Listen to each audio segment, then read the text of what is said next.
and quickly get the last few bits set up that I need to do on my end, and we'll get some music going. A white background and black text reading developer direct 24. That's some alt text that is there. I can chuck the alt text on those images and get the tweets and various social posts out. And then double check we are live on the stream, and then I've got to get my pop-out chat ready. That can go there. Tara says I am a child first. What are you second? Right, and then the last bit is we've got to get Xbox Developer Direct into its own little window. So I gotta pull this over here. We can full screen it and have it up on the screen. Where do I watch it? Xbox. Where can this be seen? I need a link to it, not just the time that it will be on. That's what I need, Xbox.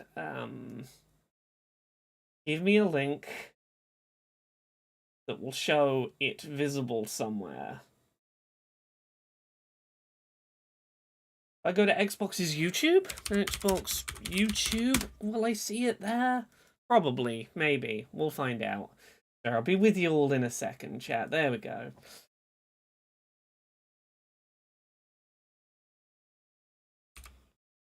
That's now full screen, so I can...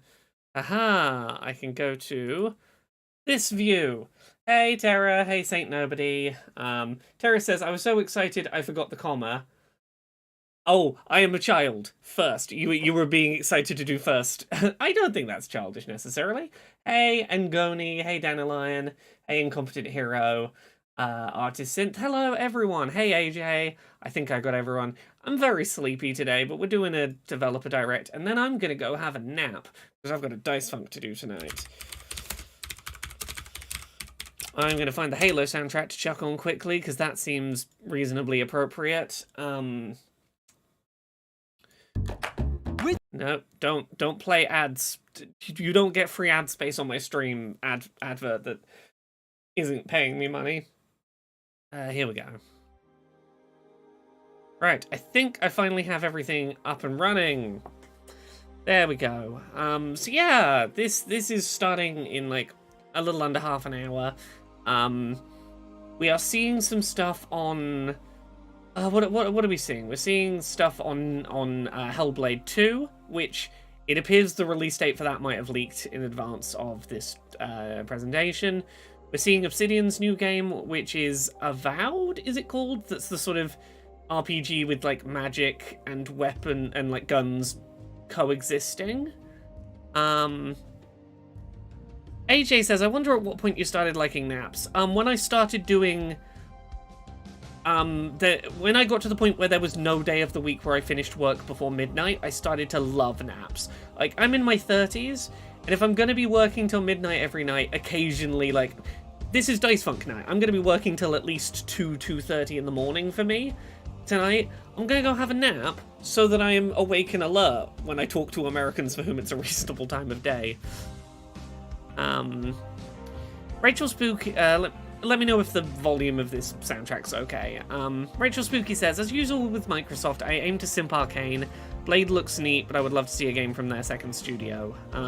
Saint Nobody says, do we know if this will be only actual Xbox games, or if this will potentially include information about games from Microsoft Studios or partners that could hit other platforms?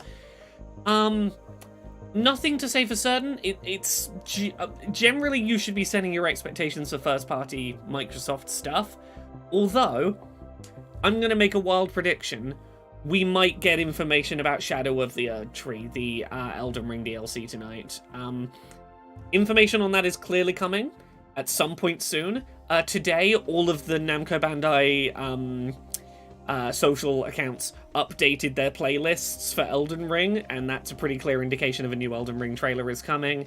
And, like, I wouldn't be surprised if we got an Elden Ring DLC trailer as like the surprise, we have one more thing. AJ says, I'm talking in general as a person. You dislike naps when you're small, then start liking them at some point.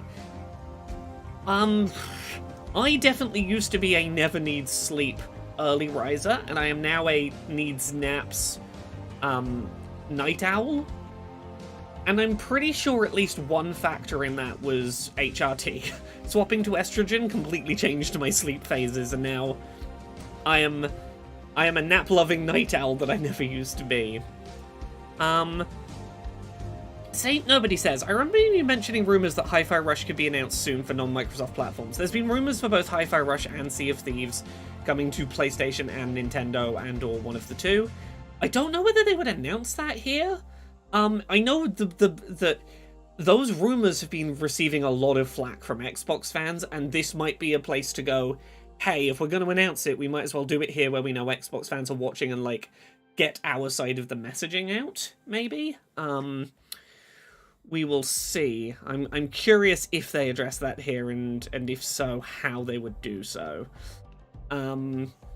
But yes, we're seeing some of the we're seeing like 10 minutes of gameplay of the Indiana Jones game. Is that Machine Games? Yeah, that's Machine Games. People reckon that the name of that game is leaked.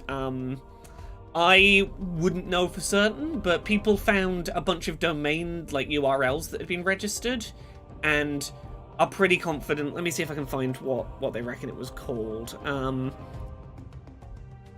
Indiana Jones game name discovered. People were being internet sleuths.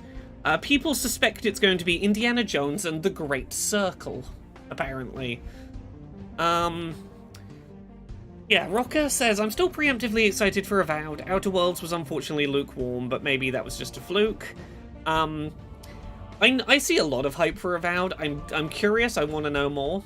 I don't recognize Oxide, the studio on this list. I don't know them off the top of my head. What are Oxide known for?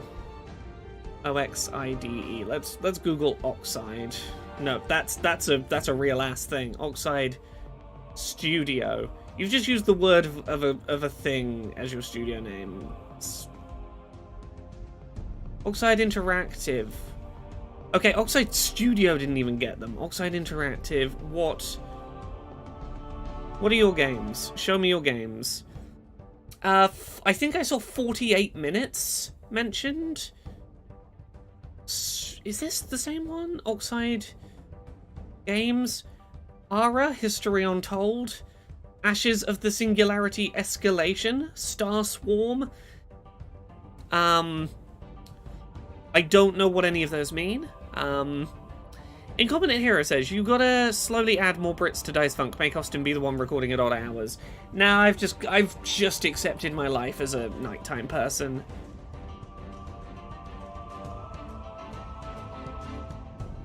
Rachel Spooky says, I don't care for Indiana Jones. It belongs in a museum. No, it doesn't. The locals were clearly still using it. Give it back.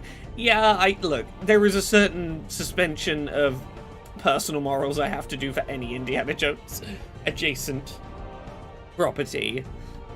Here we go. We got like 20 minutes. While we're getting set up, super interesting development of the day that I've been following.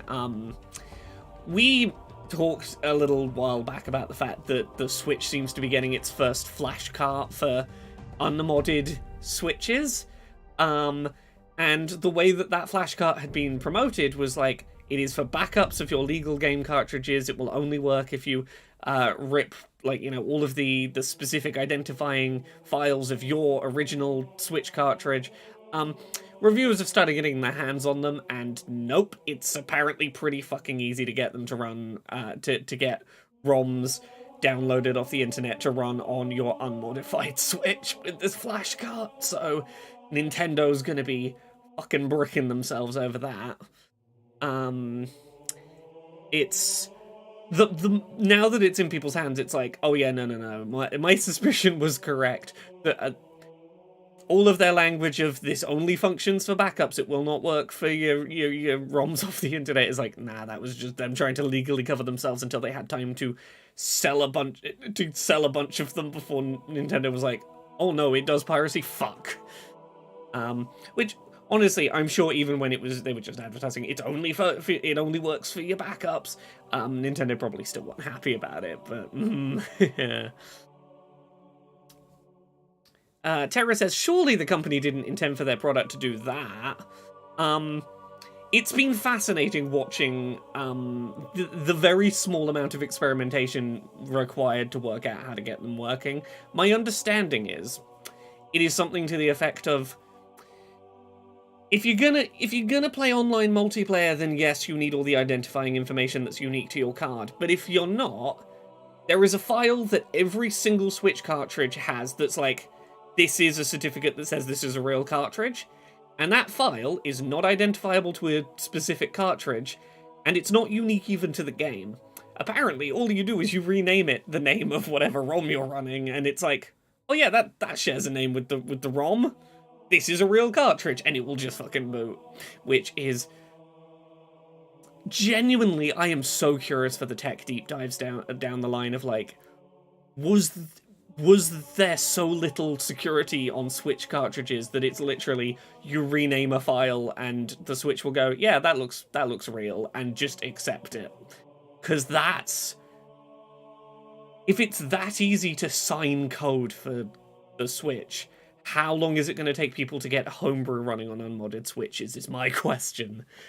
It's that's the thing that's gotten me genuinely curious, is how easy is it going to be for people to make unsigned code look like it's signed.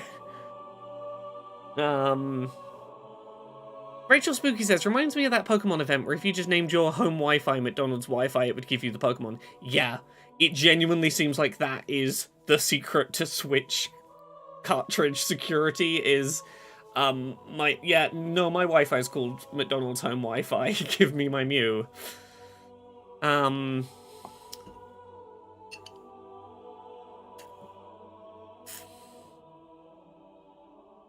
Falafel says, so you can only have one game on it at a time? No, my understanding is you can have multiple, you put them in folders, but you have to, like, take the cartridge out and put it back in every time you want to swap what game it pretends to be. There's a lot of weirdness around it, but I am fascinated in it as a thing that has come into existence. Saint Nobody says, as if backups hadn't become a euphemism for ROMs for decades. And Comrade responds, long as there's some legitimate use out there, it can be all the euphemism it wants from a legal perspective, and that suits me fine. Yeah, well, I mean, look, we're living in a world where Ubisoft this week were like, get used to not owning your games, and if you're going to pull that bullshit, then look forward to me backing up my games left, right, and centre, you know? Saint Nobody says, Modern Vintage Gamer will probably have a great video about this eventually. I'm very curious to see what Modern Vintage Gamer thinks, because his coverage has been really interesting so far, but he was very much in the camp of there is no way that this will run like just ROMs off the internet, and I'm very curious to see what he makes of the fact that it seemingly can with very little certification trickery. I'm very curious what he will make of that. It's like how the old Play Choice 10 arcade machines used to work. We're coming full circle. Exactly.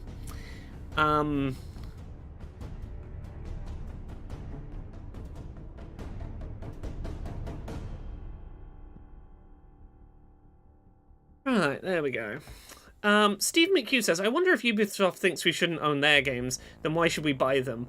Well, there was some bright spot. Yeah. I mean, look, I will say what I said the other day on stream. That quote from the Ubisoft guy it's bad. It's not quite as bad as it sounds, because, like, the context was his job is to get people to sign up for the Ubisoft equivalent of Game Pass, and the quote was in the context of, if we want more people to sign up to our streaming service, that means we have to make people more okay with not owning games they play. And I'm like, it's still, your job is to do that and to get people more comfortable with not owning the stuff they play, that they purchase or pay for. But I'm like, there is context. It wasn't a general statement. It was my job is to make people play games they don't purchase, and therefore I need people to be more comfortable with that. But again, it's like the fact that your job is to make that happen is still depressing. It doesn't make the thing any less depressing as a reality. Conrad says, "Oh Laura, I remembered what the old Remedy logo looked like. It was an incomplete oval surrounding an R, which I think had slight kerning. Also almost done editing.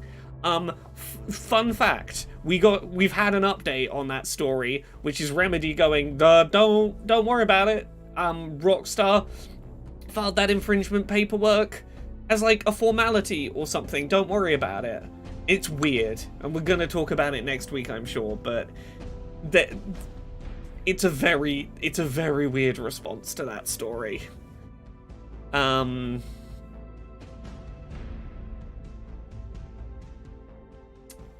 Yeah, it seems like it might have been we need to be seen defending our trademark, but we don't actually think you're infringing, and we will sort it out. But if someone asks, we did file the paperwork, even if we didn't follow through on it.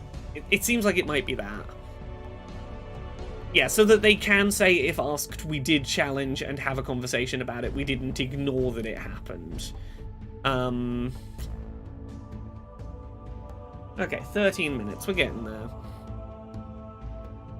But yes, Xbox have said up front, don't expect a shadow drop. Because last year, this is where we got Hi-Fi Rush. And it's available now. There are some rumors doing the rounds that there will be at least one game that hasn't been announced in advance that will show up, but it won't be a shadow drop. Some of the rumors that it's something new from Double Fine. I've seen some talk that a new Double Fine thing coming soon will be shown, and it won't be like today, but it'll be like surprisingly soon, this thing. Watching videoed games with the amazing Laura K. Bars, I can't imagine a better evening. Oh, Gumba Bastard, that's lovely to hear. I hope it is everything you hope it will be. Rocker says Groom Fandango 2, please. Look, I would personally love that. I don't see that world happening, but, you know. Yes, no, the only thing that's, like, seems to have solidly, definitively leaked is the name of the Indiana Jones game, and Hellblade 2, I think I'm trying to remember the date I saw. I think May 21st, I think is the date that leaked, which means like, yeah, it's in like 4 months. I do like that it does seem like we're going to be getting like 10-ish minutes per game of like actual scene games, which is kind of nice today. Unless there's a bunch of stuff they haven't talked about that's going to show up. But, like, they've only announced 4 things, and we know at least for Indiana Jones there's, like, 10 minutes of gameplay. Right. It's always when I start streaming that I get work messages.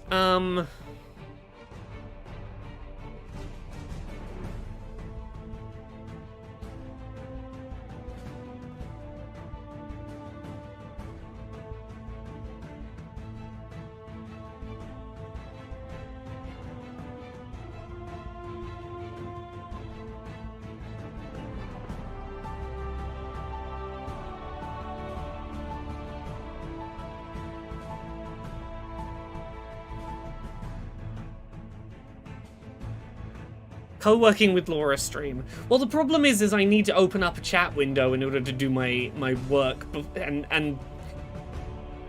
I know that it would pop up on the window that I'm currently sharing, so I'm like, I cannot respond to that work message. I can vaguely respond on my phone, but I'm like, I have a work thing that's come up, and I'm like, I literally cannot respond to it right now, because I'm on stream, and I'm aware of, I know all sorts of secrets you lot don't know. Ooh, all the secrets you would know if I unminimized a chat window, you know, and then clicked through a few tabs, probably.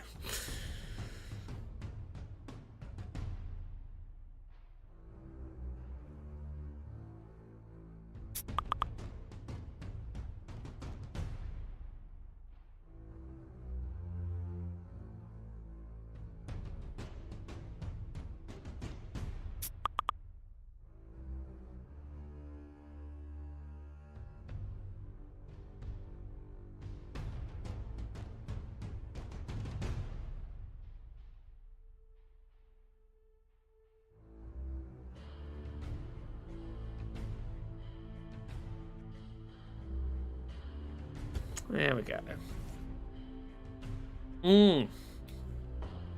There we go. I'm just about on top of work. It's always the shit I've got to be vaguely secretive about. It's like, hey, Laura, you're on stream.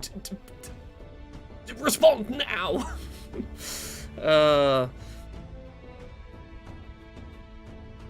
Comrade, in theory, I know how to isolate these things. The problem is, I just forgot to do it today. And it's one of those, like, oops, well, you're just gonna hear pinging, you're gonna hear occasional, I got a Slack message sounds, and...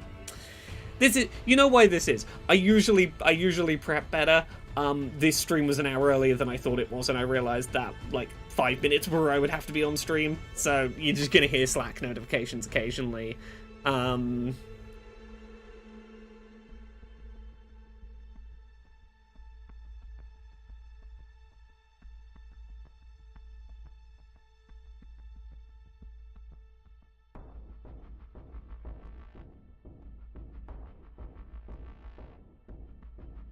There we go. Well, yeah, Gumba Master says, I mean, streaming is also part of your work, so they just have to deal with it. Yeah, but I sometimes work with, like, actual, like... I work with companies who are like, oh yeah, no, we need to know an answer now about a thing. Sure, it's gonna be a very long time before we act upon it, but we need an answer now, because we're big clients. And I'm like, okay, sure, you're paying me enough to prioritize responses.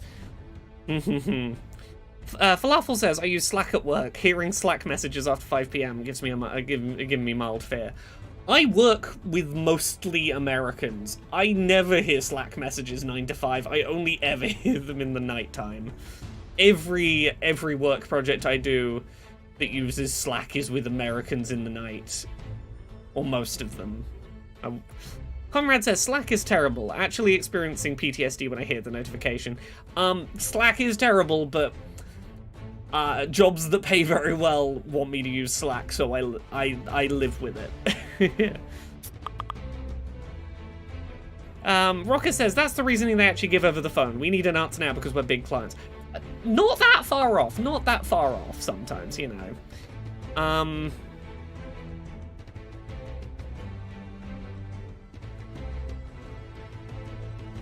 You know what? We got 7 minutes.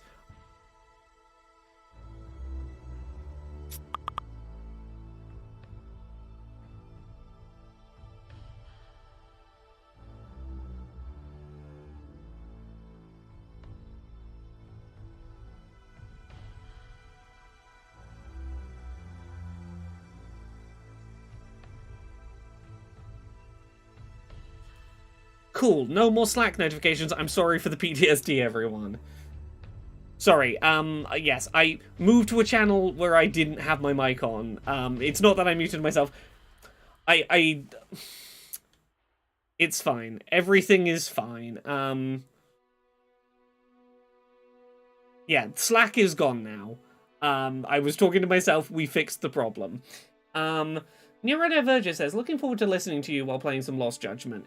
I've done a little bit of grinding off stream in The Man Who Erased His Name, because we only have 3 streams to finish that game before Infinite Wealth comes out. So I've done some side quests that are just go beat up the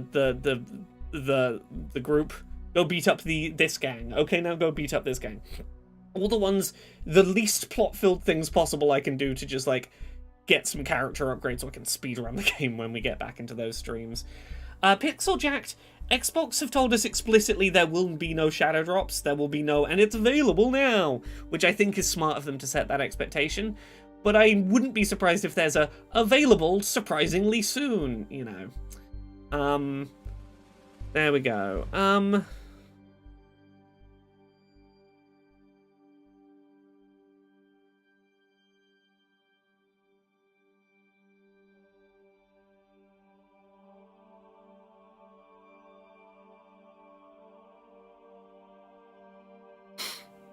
There we go. I'm having to remember mechanics of games quickly. I was like, oh, how do games work?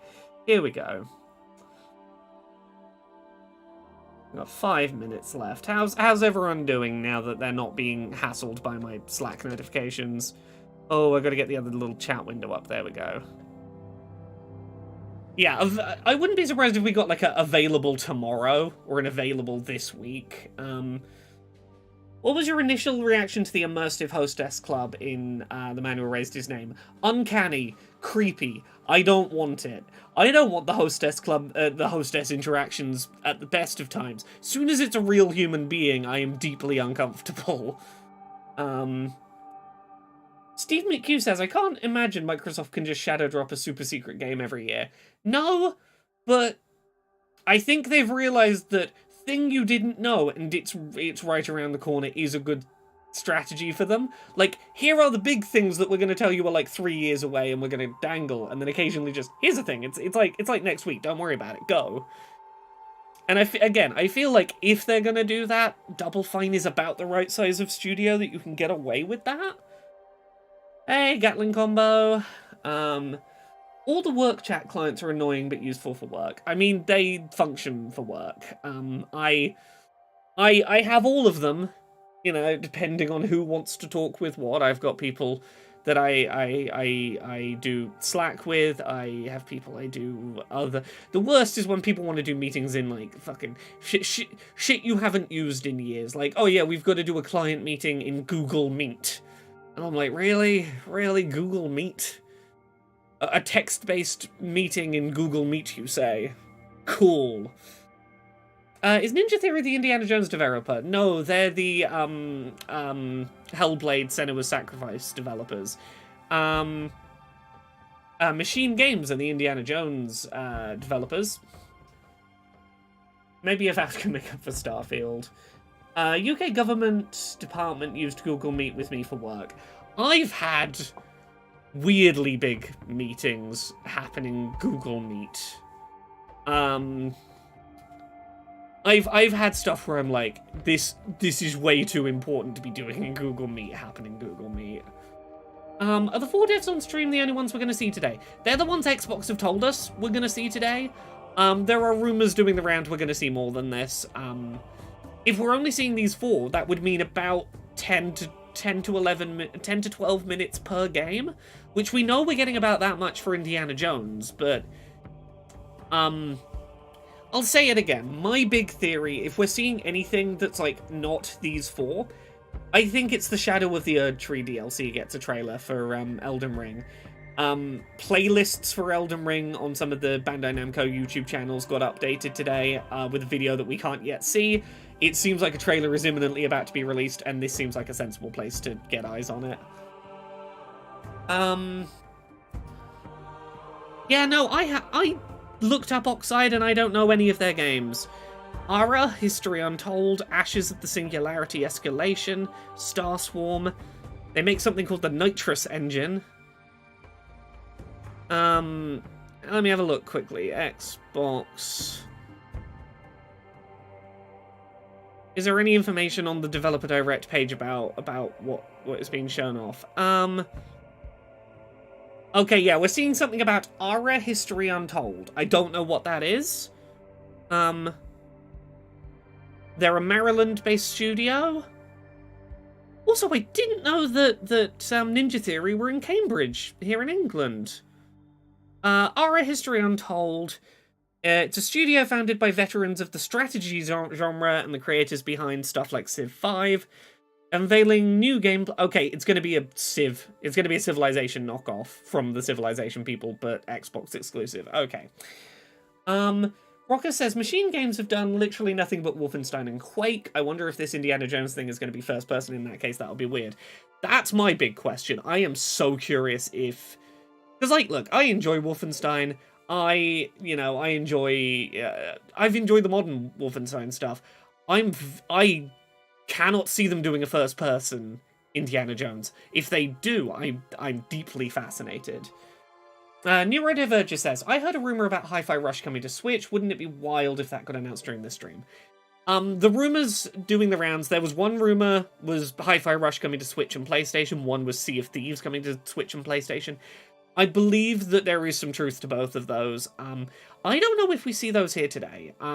This feels like a get hyped about owning your Xbox conference, but the only reason I could see them maybe talking about it is Xbox fans have been upset about hearing that exclusives are coming to other platforms. And maybe you talk about it here to go, you announce it in a place where you can control the messaging of, like, why it's a good thing, and why, like, hey, excited Xbox fans, this is why you should be excited that other people are getting to play some of these things that were previously exclusive to us. Sea of Thieves, it's an easy sell. We're opening we're opening the seas to more pirates. You'll have more people to play with. That's, you know, nothing but a positive. You know, single-player game like Hi-Fi Rush, you might have to work a little harder to sell. Is Sea of Thieves a free-to-play game? It's not. Because, look, here's my thinking. They brought the first Hellblade to Switch because Hellblade 2 was coming out and they want Switch owners to play Hellblade and go, ooh, I want to play the sequel to that, I'll get an Xbox to play Hellblade 2. I feel like Sea of Thieves makes sense because it's a multiplayer game, they want a bigger audience. Hi-Fi Rush makes sense as a Switch and PlayStation game if there's going to be an Xbox-exclusive Hi-Fi Rush 2 a few years from now. You get the other consoles' audiences excited about the property, so that when the sequel comes out and it's Xbox exclusive, they pick up an Xbox. Cool, here we go, we're starting. Let me... This volume about right? I can turn it up a little. We'll try this.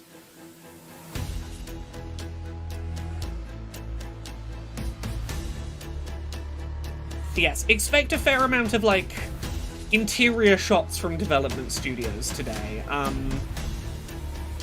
Do you remember when they showed off Starfield at this last year, and there was one woman who kept coming up where she was like, my quest in Starfield is to find every single sandwich in the game and have them simultaneously exist on my starship. And she was the only interesting person in that office tour. Like, that, expect some of that today. Like, generic, someone says something wild and out of pocket, and you're like, okay.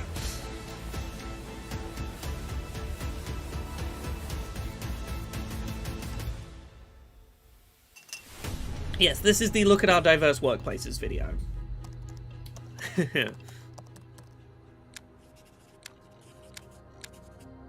I see space you could put a fifth thing in the bottom right.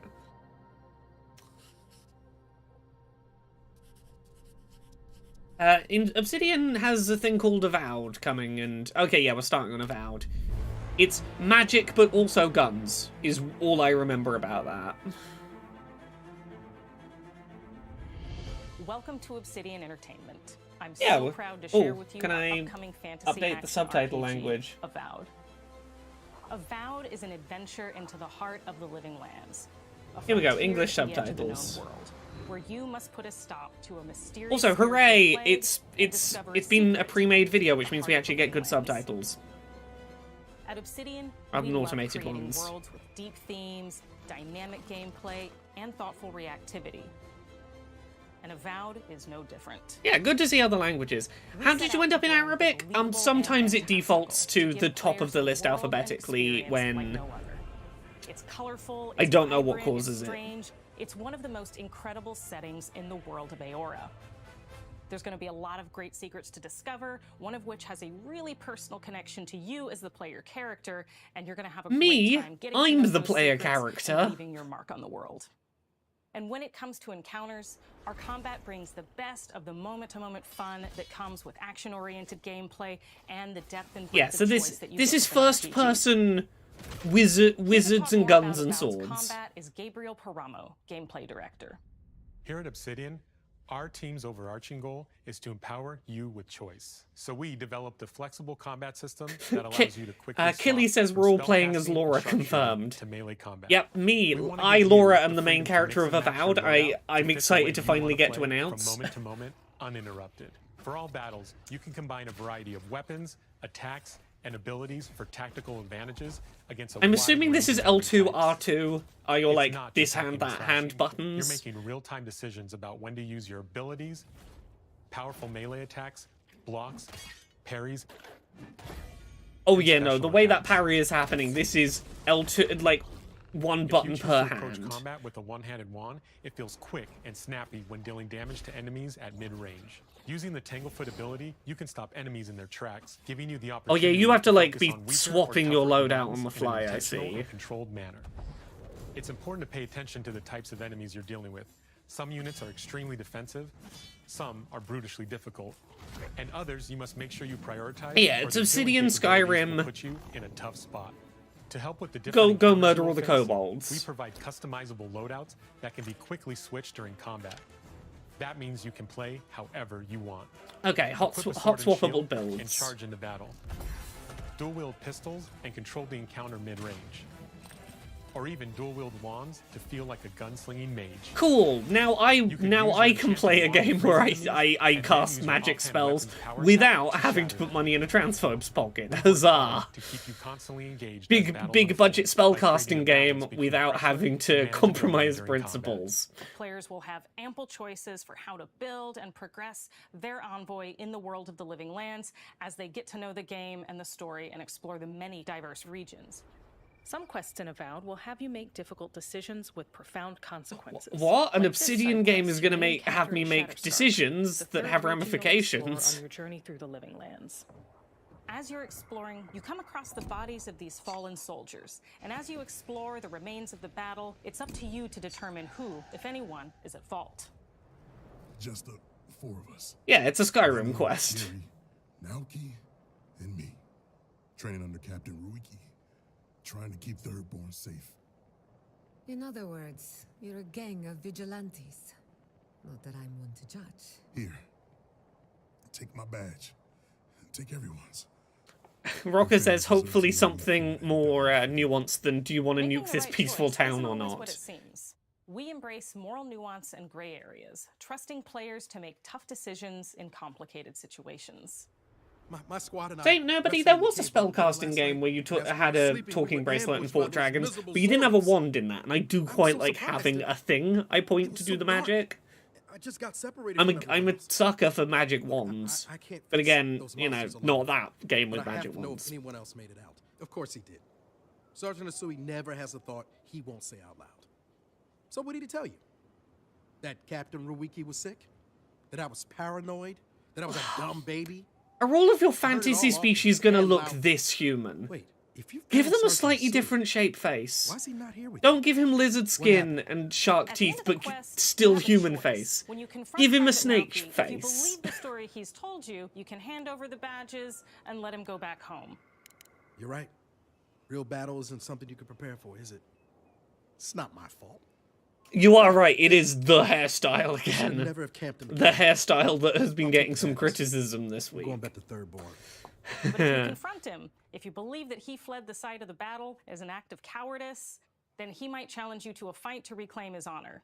Either way, He might when do you return to that. Town, you'll see the He will do consequences that. of your He- actions and the choices you made during this Miss, quest. there's no might about it, he Creating an will. immersive That's what you've experience like decided the he's battle gonna is do. anchored in the world we build. Art director Matt Hansen Oh, you and did the miss some team hair- have worked hair to discourse. create a unique, colorful, and dynamic. There has been some discourse about the one hairstyle, the Killmonger from Black Panther hairstyle, that some people have made the argument, and it's not an unfair observation to make, that it is the only hairstyle that young black male protagonists in media are seemingly allowed to have right now.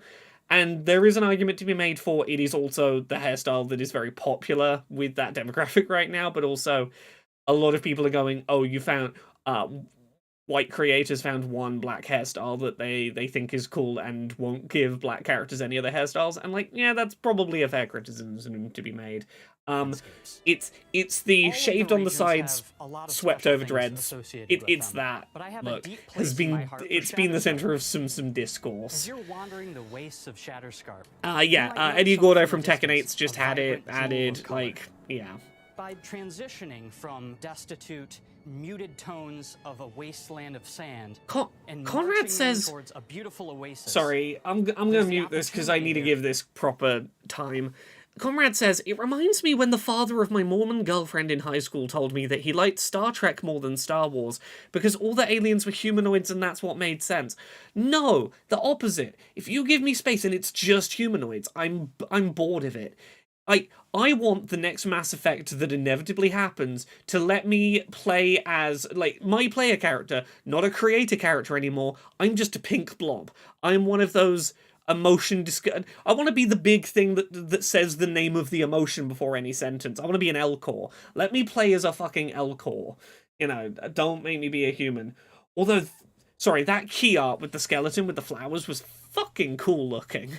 That was some trendy fucking key art. Yeah, the last Bethesda Starfield had no aliens. It was just humans. Why would you go to space and have nothing but humans? Okay, yeah, Ninja Theory. Yeah, okay, this is going to be May 21st, I think was the date I saw floating around.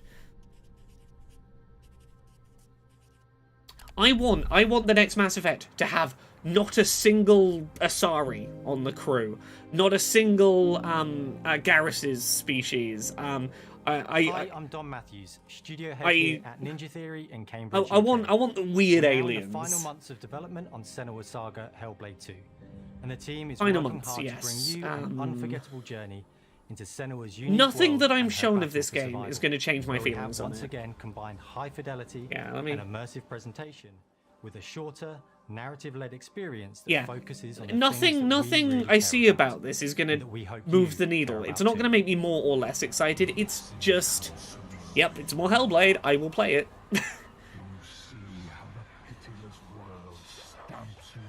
Senua is back with you can have a quest. Quarian. She wants to stop the Vikings who raided her village. Purely because they might be out of the Iceland. suits, and that would But be not just her quest has interesting. changed. Senua herself has grown since the first Hellblade. She's made peace with her past and is no longer in such fear of her. The first visions and Hellblade is voices. currently 90% While off the on Furies are Steam. still her constant Interesting, companions, nice. She encounters I new bet you people they along the mentioned way, that during some this. of which will value her unique perspective, and others who will reject it. Little by little, this settlement became my tribe.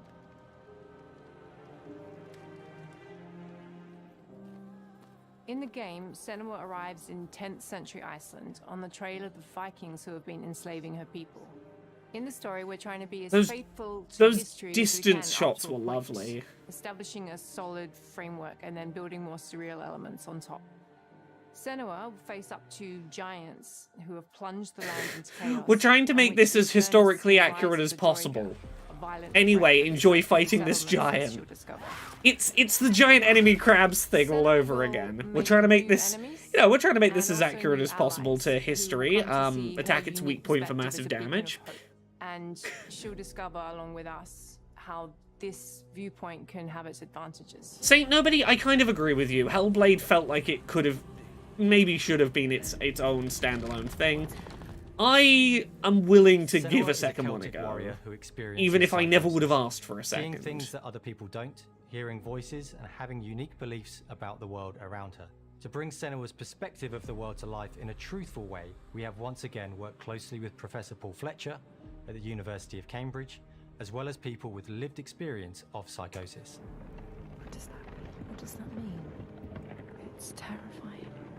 Players will find themselves traversing beautiful and hostile environments, seeking answers from patterns and signs that Senua sees in her own unique way, and battling through encounters with enemies that... It feels... Psychosis as a gameplay mechanic works once when it is one person's isolated solo journey with Psychosis. It feels like a different matter when you are interacting with other characters and telling them about, like, what you think needs to be done to keep them safe in a story about Psychosis. And I suppose that's kind of the point, is that people with Psychosis aren't existing in a vacuum, but I'm very curious how you do a second game where you sort of know up front that this is a story about a character with Psychosis, and have that work a second time around. But it's very brutal and you're very invested in it.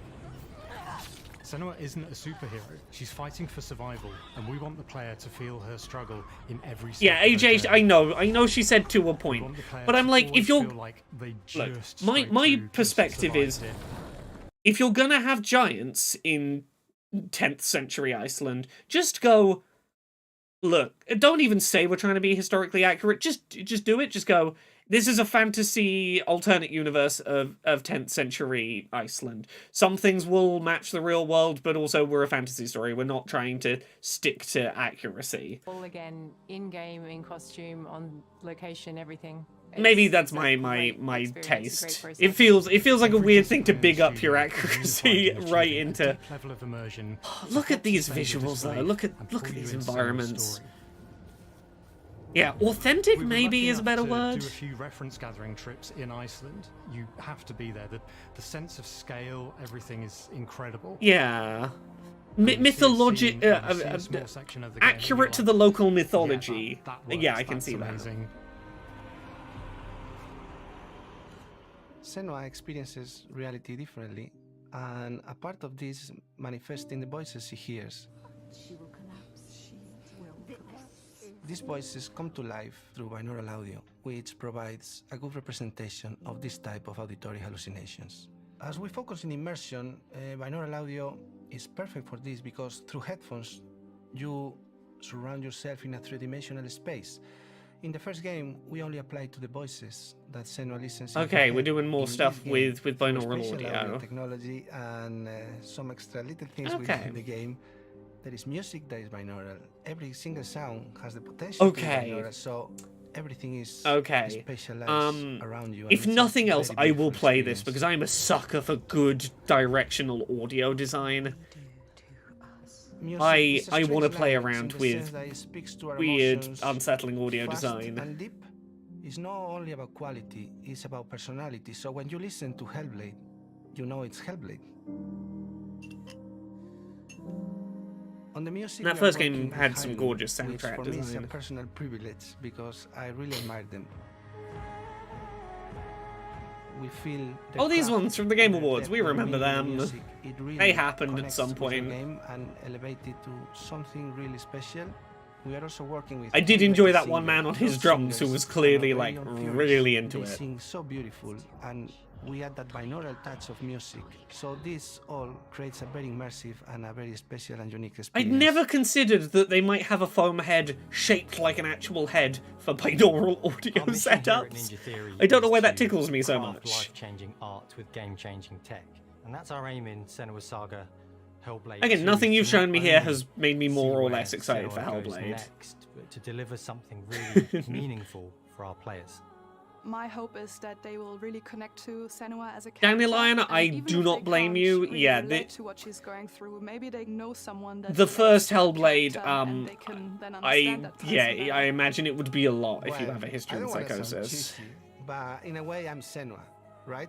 She exists and doesn't. It exists through. Well, I knew they had like a fake headphone on either side of a thing, and like something head-sized to space them, right? I didn't know it had like a nose and a mouth. And grows and grows and keep growing and keep changing. So that makes it real. I'm so proud of the love, care, and passion our team here at Ninja Theory Yeah, are putting yeah. into Okay, Senua's Saga Fakist has put Hellblade this 2. really well. I was trying to verbalize a thought, and Fakist has put it really well. I'm very mixed on the idea of having a psychotic character be the main character with these hallucinations, so I feel like there's a chance of exoticizing it past what the fairly mundane reality of living with these conditions are. I feel like that's part of it. There is something about psychosis as a gameplay mechanic, but also as a May 21st, cool, the leak was right. As like a narrative ability that will help you progress is... yeah, complicated. And they're working with people with psychosis and on it carefully. And I'm sure they will do it tastefully. But from an outside perspective, I'm like, I would be cautious of it. But I trust they're working with the right people.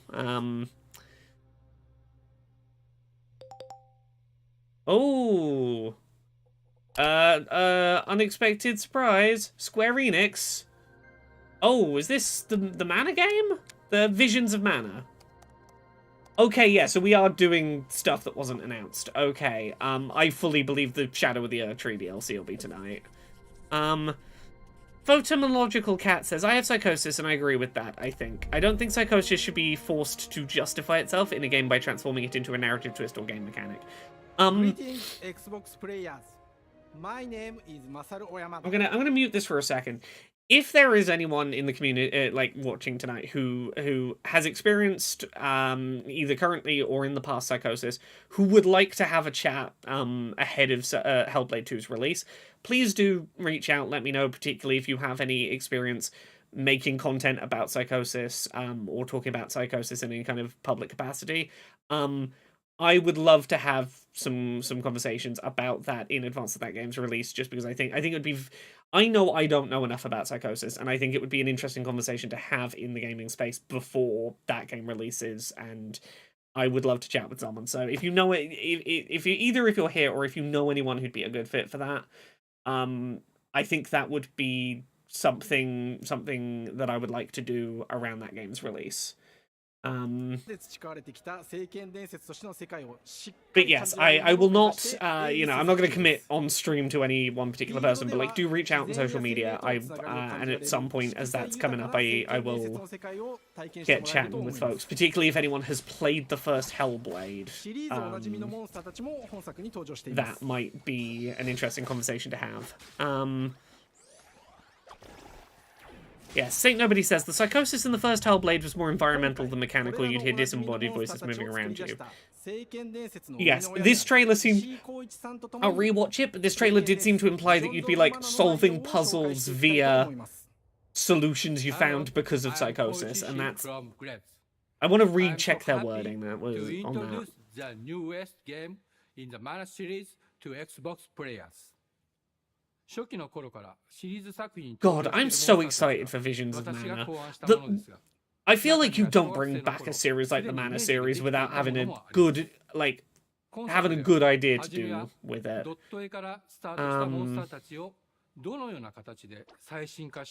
Oh, I love these 3D model designs. The line art on the 3D models is very endearing. 聖剣伝説ファイナルファンタジー外伝を作っていた頃から自分の頭の中ではモンスターたちは立体的に生き生きと動いて I mean, look, I could see that it being a money grab, but like that art style is like, okay, you put some work into this. You aren't just cash grabbing. Because if they were going to cash grab, the Trials of Mana remake would have been like, they'd have just done that. Ooh. Oh, this looks... Oh, I like this fight system. This looks nice. Liam X Forks, I have no idea. Here's what I'll say.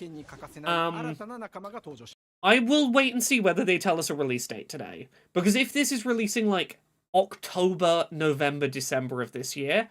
I think it's it'll come to Switch 2. I wouldn't be surprised if this got a Switch 2 launch period release. If, you know, we're talking like last third of the year that this comes out.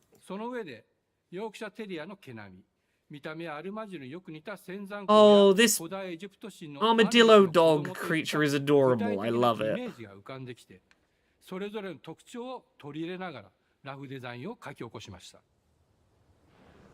Look at this thing!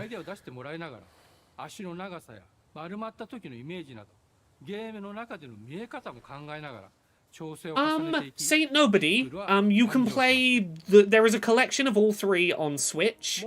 There is a remake of Trials of Mana that's on Switch. But also, my understanding is that they're all fairly standalone-able experiences. And that you should just be able to jump into this pretty in isolation. Yeah, I don't think there have been any... There was... I don't think there have been any Mana ones really since the Super Nintendo era. Like, Trials of Mana on the Super Nintendo was the last one. It was Secret... there was... Yeah, Secret of Mana, Trials of Mana... I think this? 探索中の BGM がバトルに入った瞬間、アレンジが切り替わる様を実際に聞いてみましょう。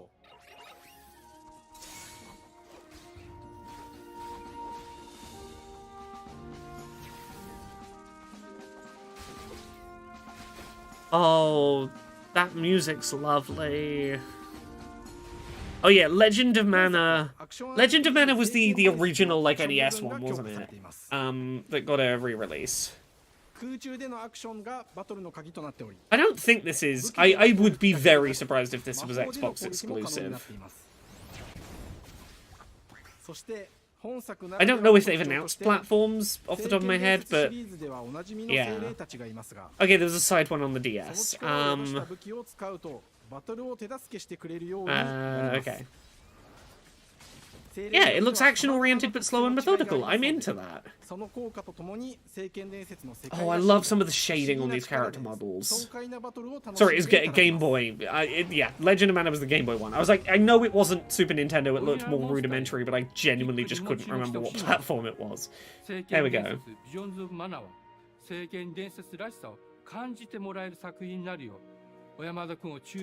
Steve McHugh says, if Switch 2 is real, Nintendo needs a killer app to launch to make people want to Switch. I mean, I feel like Metroid Prime 4 is a launch title. I feel like it's going to be the Breath of the Wild. It's going to be the cross-generation launch title that people want to play on new hardware. Okay, more information soon. Okay, we're not getting a date yet. Adventure of Mana was the Game Boy one. Legend was PS1. Okay. There's been a lot of Mana games and my brain mushes titles. Summer. Okay, interesting. Yeah. No, Switch 2 is definitely real, and if nothing else, Switch 2 is coming because now not only is the day one Switch hackable, but there's a flash cart for unmodded Switches. Nintendo wants the Switch 2 out the door the very fastest second they can.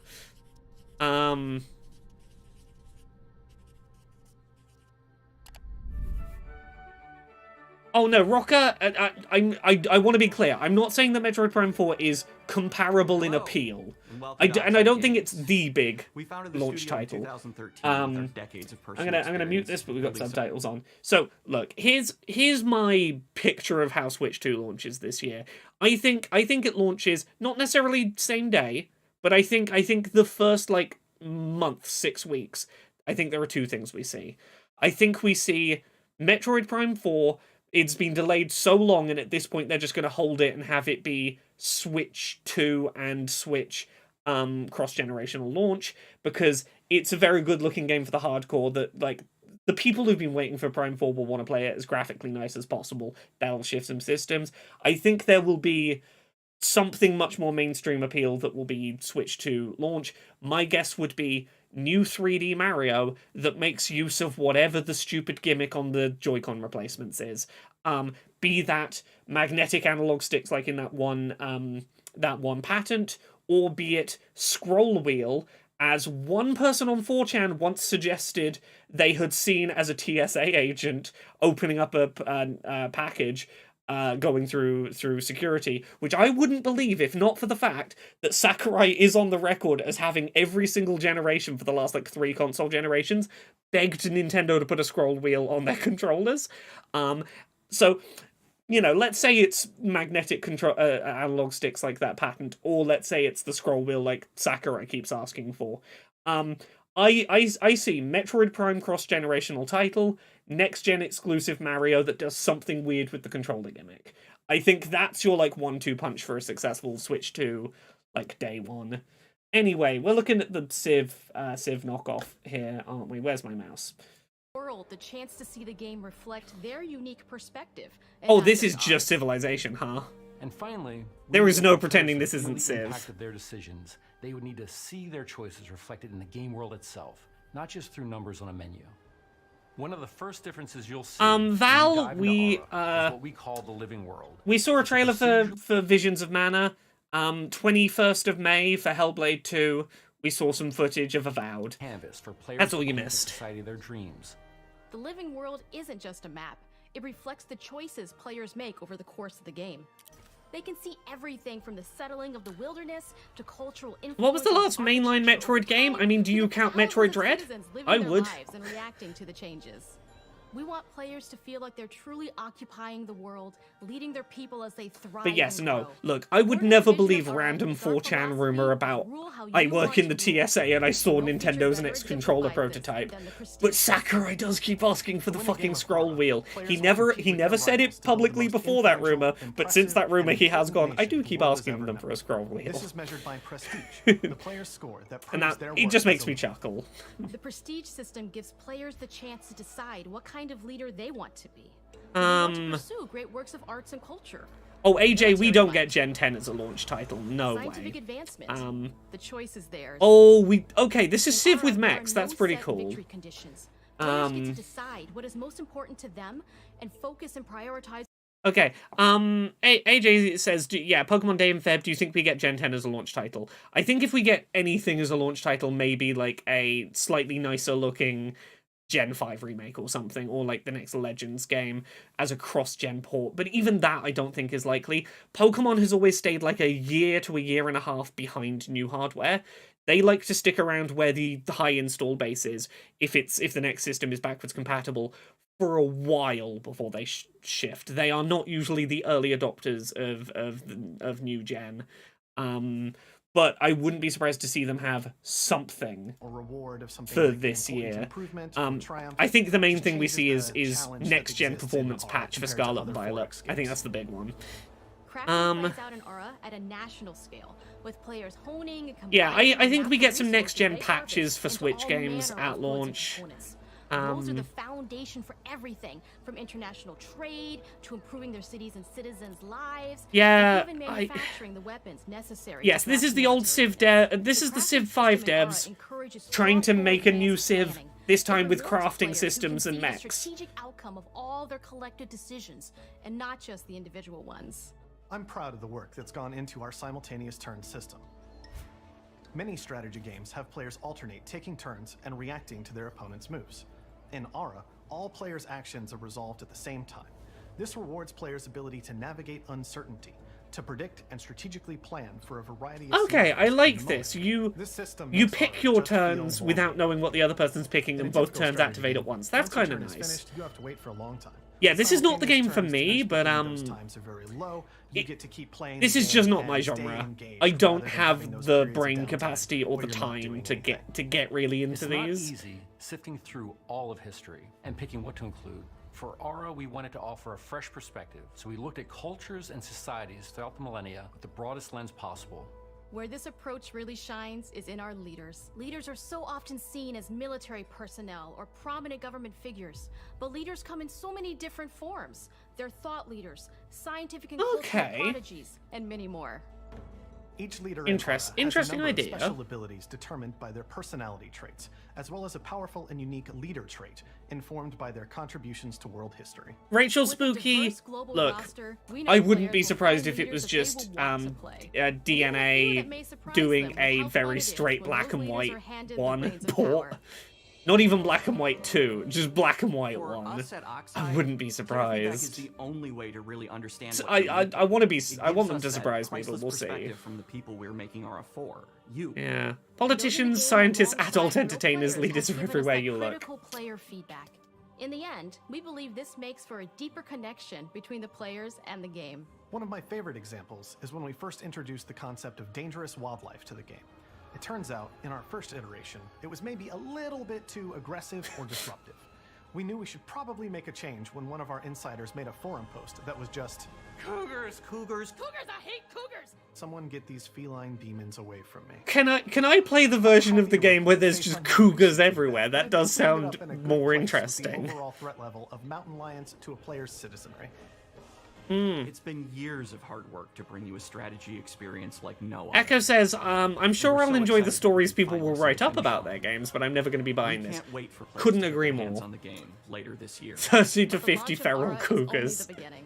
We are going to maintain our insider program after the release date and continue to listen to players. And Okay, we've got about support them into the 15 future. minutes. On behalf of everyone And at we've been Outside told to Games, expect about thank you for 10 joining us minutes today. of We can't Indiana wait for you to play Jones, Aura, and to which create gives your us own about story. 5 extra minutes to play with.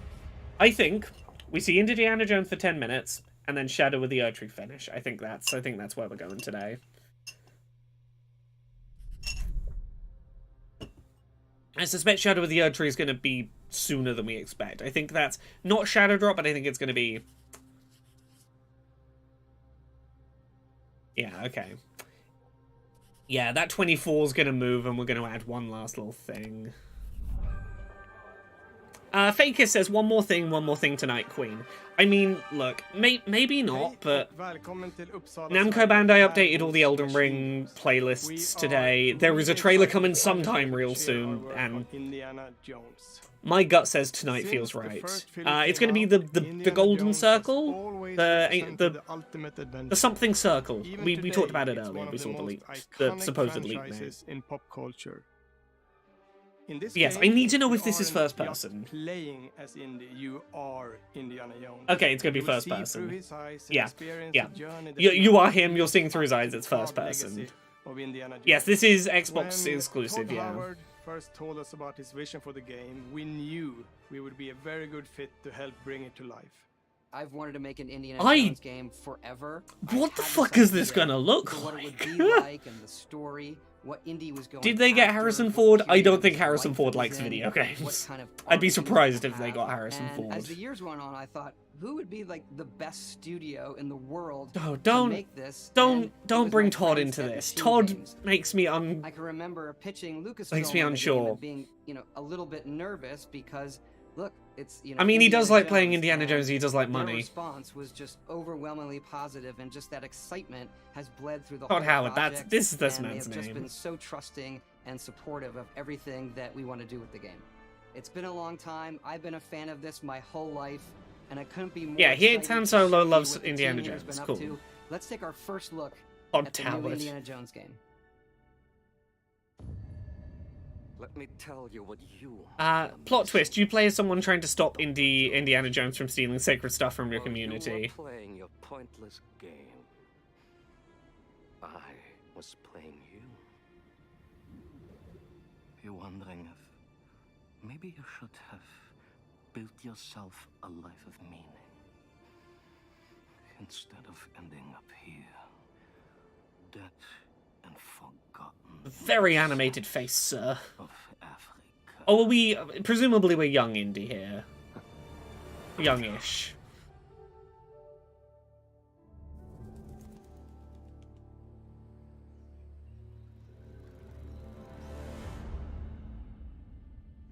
Todd Howard is not as exciting a name to show as you think it is.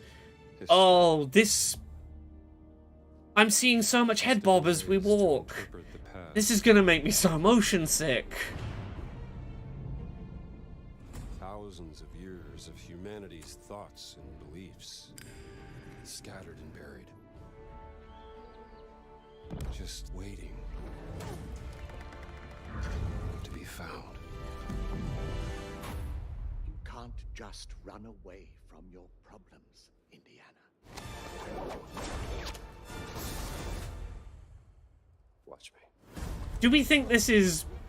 It sounds like Ford.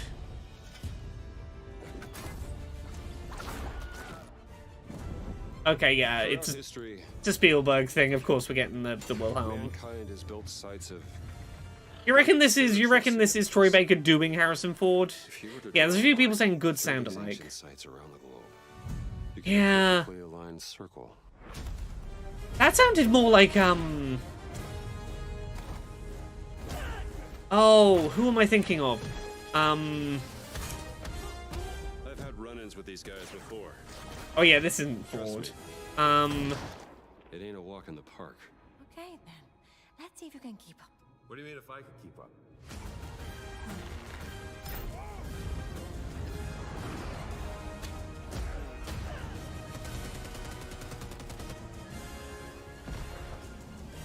Jeff Goldblum! That's who I'm thinking of! He sounds Jeff Goldblum! Altered Karma, thank you for mind-melding with me there.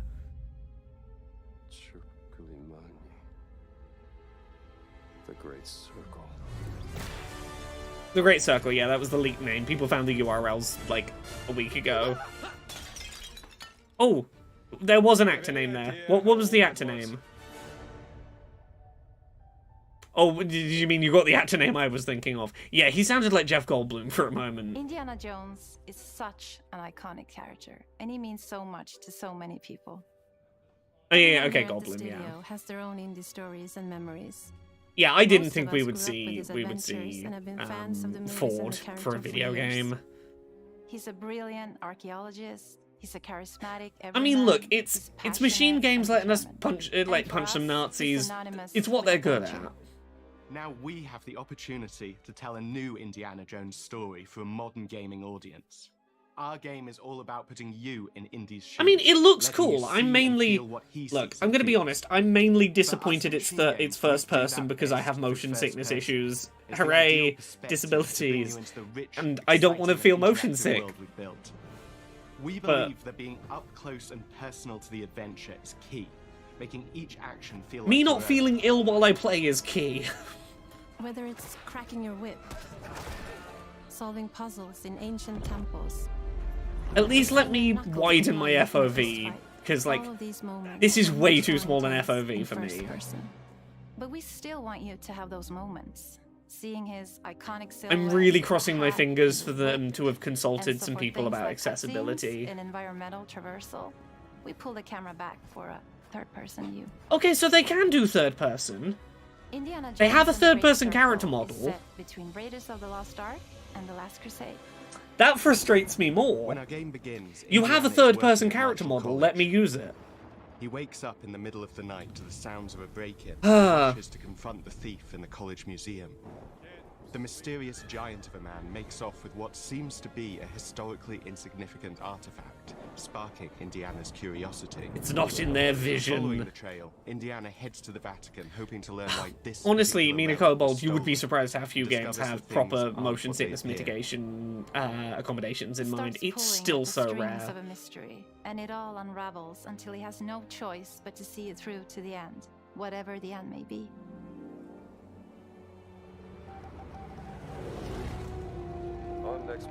Maybe this is going to be the last thing. Maybe we get one more thing.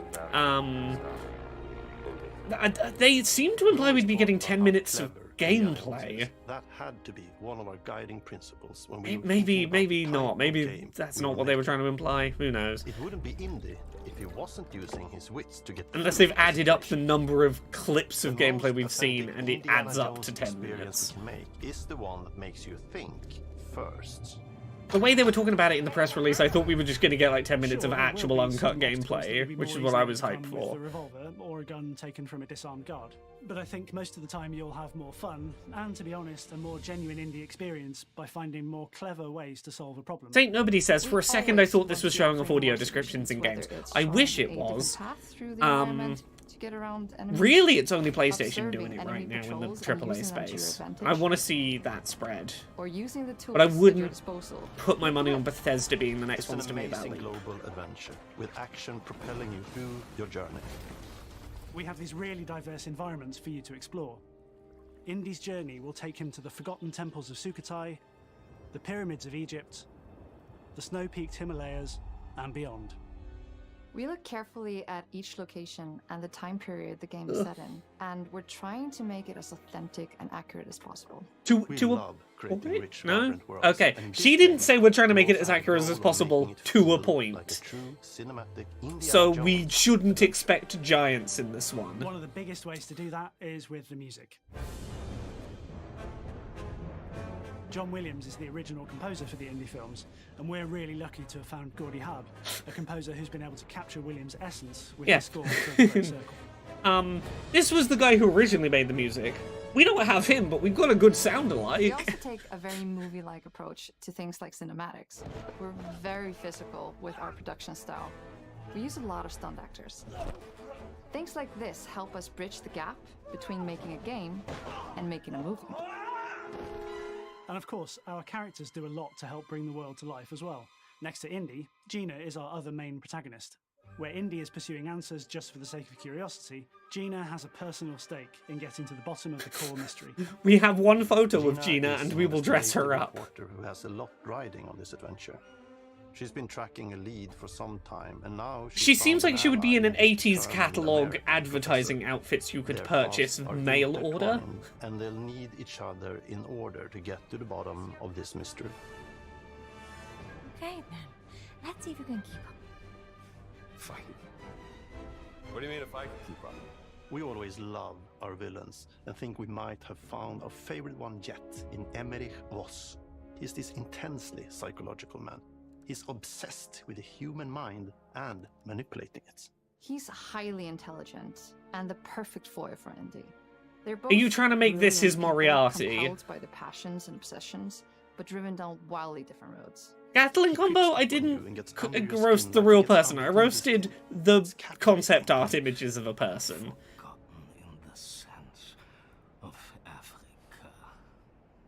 One of our mottos for Indiana Jones and the Great Circle is adventure first. But in every indie adventure, there are always those moments where he finds himself in the action.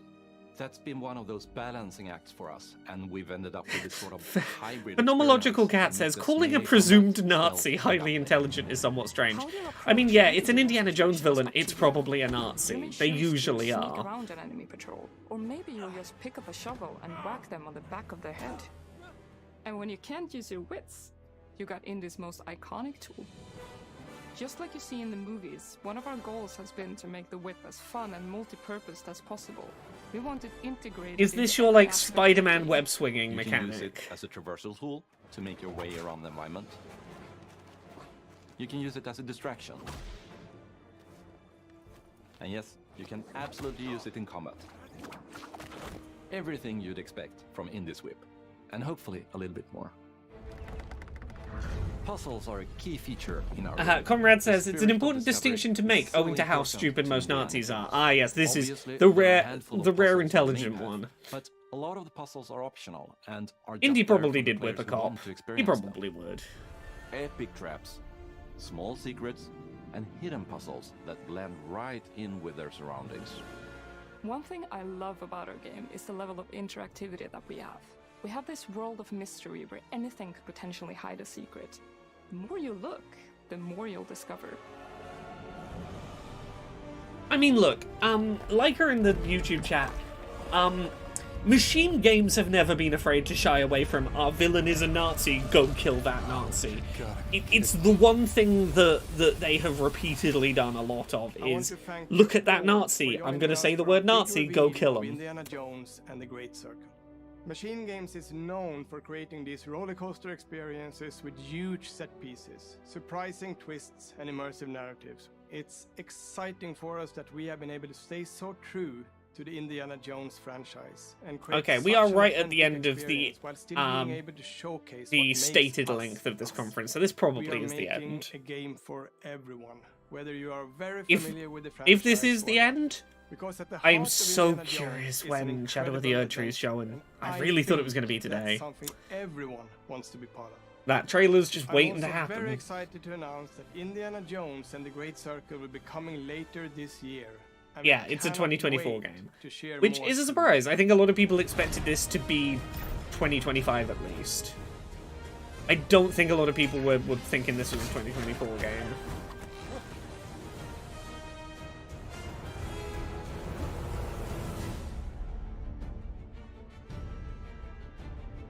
Oh, Todd Howard stole the golden idol. Yeah. Again, nice to see it confirmed for end of year. We'll see a date at some point. Look, machine games make stuff I enjoy playing. I just wish they would let me play a third-person thing.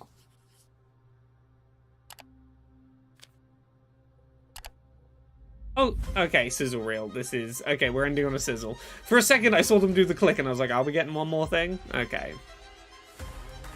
Should I take one? Right. Is it animals, children, and game developers? Our mission here at Ninja Theory is Are there to any other art conferences life-changing coming up art with soon game-changing tech. that would make sense for that Shadow of the Erdtree trailer? Core to the vision of Unless they art just is our randomly drop it, I philosophy of guess. Rule how you want to rule. I mean, yeah, some of this stuff looked cool. I will play Visions of Mana. I will play the Indiana Jones. I will play Avowed and run around with magic wands in something that's this. There are some State of Play February rumors. There's rumors of a February Nintendo Direct, but that's like a fucking easy guess. I wouldn't expect, wouldn't expect that there though, because until they announce the Switch 2, they ain't announcing an Elden Ring port. Ara looks interesting, but it's just not the genre for me. I'm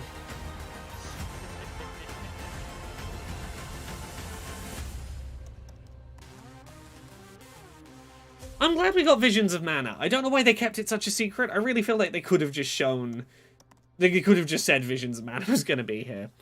I mean, look, Andy H, February is always the month they do Nintendo Direct, so, like, that's not a surprise. There we go! That's Xbox Direct. We didn't get a Hi-Fi Rush Shadow Drop this year, but not every year can be. Here's a Shadow Drop for Hi-Fi Rush. Yeah, not a bad showcase at all, you know. It was reasonable. There was stuff in there I enjoyed. I'm glad we saw like a reasonable amount of actual gameplay of stuff, and that everything was this year, and it's like, hey, here's stuff that's coming out this year. Fair enough. Right, I'm going to head off. I know, this is only just finished, but I have Dice Funk to record, and that's going to take me till like 2:30 in the morning. So I'm going to go have a nap, because I deserve to go have a nap. Have a good rest of your evening, everyone. I will be back streaming tomorrow, 10 PM UK, 5 PM Eastern, 2 PM Pacific, with more Like a Dragon Gaiden, The Man Who Erased His Name, that Yakuza we're playing before the new one comes out next week, which we'll be streaming through streams Monday, Wednesday, Friday, going forward. So look forward to that. Check out some of those streams. I know a lot of you only come along for the press conference streams when they happen, but hey, we do streams 3 times a week. Come hang out. It's lovely. Have a good rest of your day, everyone. Good night.